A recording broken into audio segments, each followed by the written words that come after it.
మోకాళ్లలో గుజ్జును పెంచి నొప్పిని తగ్గించి సర్జరీని దూరం చేసే freedom walk. Welcome to Suman TV. కేంద్రంలో మంత్రులకి శాఖలు కేటాయించారు ప్రధాని మోదీ. కొద్దిసేపటి క్రితమే శాఖల కేటాయింపు జరిగింది.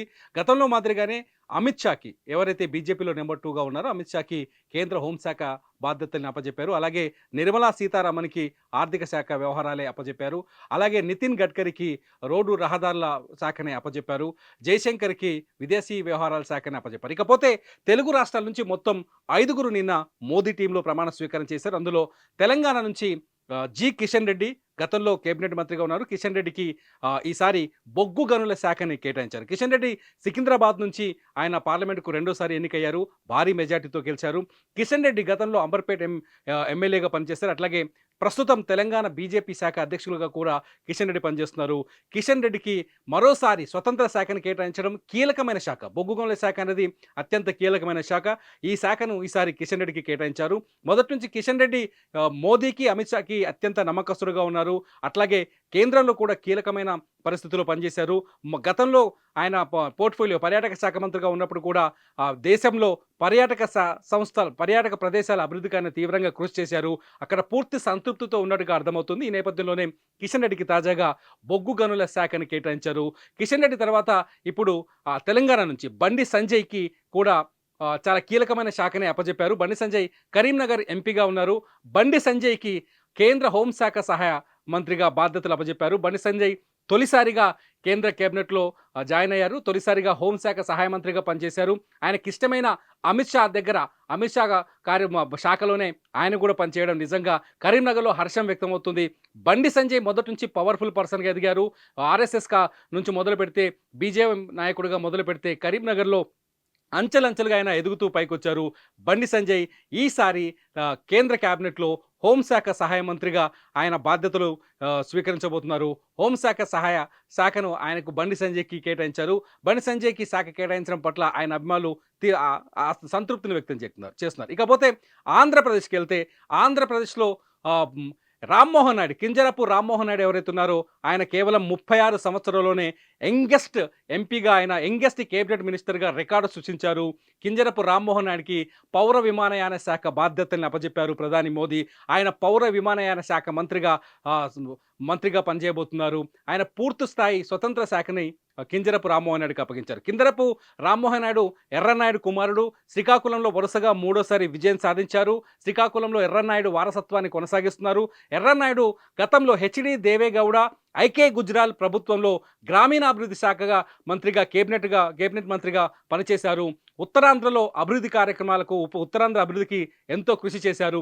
ఈసారి ఆయనకు ఆయన కుమారుడైన రామ్మోహన్ నాయుడు పౌర విమానయాన శాఖ మంత్రిగా పనిచేశారు. గతంలో ఎన్డీఏ ప్రభుత్వంలో 2014లో చంద్రబాబు నాయుడు ఎన్డీఏలో ఉన్నప్పుడు పౌర విమానయాన శాఖ కూడా ఆంధ్రప్రదేశ్కే చెందిన అశోక్ గజపతిరాజు చేతుల్లో ఉండేది. అశోక్ గజపతిరాజు పౌర విమానయాన శాఖ మంత్రిగా పనిచేశారు. ఆ తర్వాత తిరిగి మళ్ళీ ఇదే ఆంధ్రప్రదేశ్ చెందిన, అదే ఉత్తరాంధ్ర ప్రాంతానికి చెందిన రామ్మోహన్ నాయుడికి పౌర విమానయాన శాఖ బాధ్యతల్ని అప్పజెప్పారు. ఇకపోతే మరో వ్యక్తి, ఆంధ్రప్రదేశ్లో అత్యంత కీలకమైన వ్యక్తి పెమ్మసాని చంద్రశేఖర్. చాలా కీలకమైన పెమ్మసాని చంద్రశేఖర్కి భారీ పరిశ్రమలు మరియు గ్రామీణాభివృద్ధి మరియు కమ్యూనికేషన్ సహాయ మంత్రి బాధ్యతలు అప్పచెప్పారు. పెమ్మసాని చంద్రశేఖర్ గుంటూరు పార్లమెంట్ నుంచి ఆయన పార్లమెంటుకు ఎంపికయ్యారు. తొలిసారి పార్లమెంటుగా ఎన్నికయ్యారు. ఆ తర్వాత తొలిసారి పార్లమెంటుకి ఎన్నికైన ఈ సంవత్సరమే ఆయన కేంద్ర మంత్రిగా కూడా బాధ్యతలు చేపట్టారు. చంద్రబాబు నాయుడికి అత్యంత సన్నిహితుడు. అట్లాగే ఎన్ఆర్ఐ, డాక్టర్, గ్రామీణ ప్రజా సమస్యలపైన మంచి అవగాహన ఉన్న వ్యక్తి కాబట్టి ఆయన కేంద్ర కేబినెట్లోకి తీసుకున్నట్టుగా అర్థమవుతుంది. ఇకపోతే మూడో వ్యక్తి, ఆంధ్రప్రదేశ్ నుంచి మరో మంత్రి కూడా ఉన్నారు. ఆయన పేరు శ్రీనివాస వర్మ. నర్సాపురానికి చెందిన శ్రీనివాస వర్మ తొలిసారి నర్సాపురం నుంచి బీజేపీ తరఫున పార్లమెంట్కి ఎంపికయ్యారు. శ్రీనివాస వర్మకి భారీ పరిశ్రమలు, స్టీల్ శాఖల సహాయ మంత్రి బాధ్యతను అప్పజెప్పారు. నర్సాపురం అంటే చిన్నప్పటి నుంచి ఆర్ఎస్ఎస్ కార్యకర్తగా తన ప్రస్థానాన్ని మొదలుపెట్టిన శ్రీనివాస వర్మ అంచెలంచెలుగా బీజేపీ కోసం పనిచేస్తూ వచ్చారు. జిల్లా అధ్యక్షుడిగా పనిచేశారు. అట్లాగే రాష్ట్ర శాఖలో కూడా కీలకమైన బాధ్యత నిర్వహించారు. ఈ నేపథ్యంలోనే శ్రీనివాస వర్మకి నర్సాపురం పార్లమెంట్ టికెట్ ఇచ్చారు. నర్సాపురం నుంచి మంచి మెజార్టీతో శ్రీనివాస వర్మ గెలిచారు. ఈ నేపథ్యంలో మోదీకి అత్యంత సన్నిహితుడు, అమిత్ షాకి అత్యంత సన్నిహితుడుగా పేరుంది శ్రీనివాస వర్మకి. ఈ నేపథ్యంలోనే ఆయన్ని కేంద్ర కేబినెట్లోకి తీసుకున్నారు. మొత్తానికి శ్రీనివాస వర్మకు కూడా మంచి శాఖలే కేటాయించినట్టుగా తెలుస్తుంది. ఇకపోతే కాబోయే పార్లమెంట్ లోక్సభ స్పీకర్ ఎవరనే సస్పెన్స్ కొనసాగుతుంది. లోక్సభ స్పీకర్ పైన మాత్రం ఇంకా ఆహ్, ట ఉద్ ఆలో అనేక వార్తలు తెరపైకొస్తున్నాయి.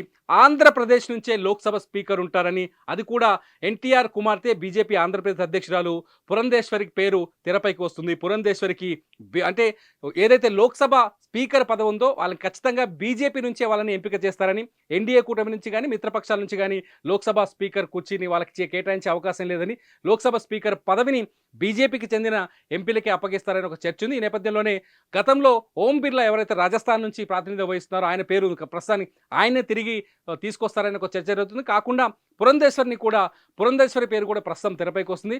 ముఖ్యంగా పురంధేశ్వరికి స్పీకర్ ఇస్తారనే చర్చ ఢిల్లీ నుంచి గల్లీ దాకా కొనసాగుతుంది. చూద్దాం ప్రధానమంత్రి మోదీ ఎటువంటి నిర్ణయం తీసుకుంటారో. ఇవి ఇప్పటివరకు మన తెలుగు క్యాబినెట్ మినిస్టర్లకు కేంద్రంలో దక్కిన శాఖలు. సుమన్ టీవీలో మీ పర్సనల్ అండ్ బిజినెస్ ప్రమోషన్స్ కోసం కింది నెంబర్కి కాంటాక్ట్ చేయండి.